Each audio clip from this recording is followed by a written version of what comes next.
গোড়ালিবিহীন বাংলাদেশ কি ভয়ানক, কি অসহায়। আমরা কি এটা দেখতে চেয়েছিলাম?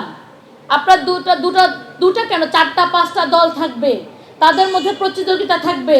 তারা একজন বলবে যে আমি তোমার থেকে ভালো, আরেকজন বলবে যে না তুমি কি ভালো আমি তার থেকে ভালো। কিন্তু আমরা কি সেই আগের ওই কিরিচ নিয়ে, রামদা নিয়ে, বল্লম নিয়ে নেমে যাবে? মানে কোনো কারো জীবনের এটা তো মানে আপনার মনে হচ্ছে যে কে কি কোথায় আহত হলো, কার পা চলে গেল। এই ছেলেটি হয়তো ফুটবল খেলতো, তার বয়সটা যে কেটে ফেলার পরে সে কোন দল তার থেকে বেশি ইম্পর্টেন্ট, সবচেয়ে বেশি আলোচনা হচ্ছে সে কোন দল।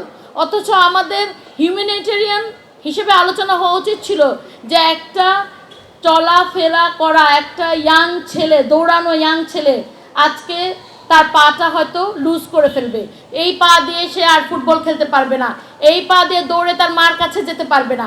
তো এই জায়গাগুলো আমরা আলোচনা না করে আমরা আলোচনা করছি যে সে কোন দলের ছিল।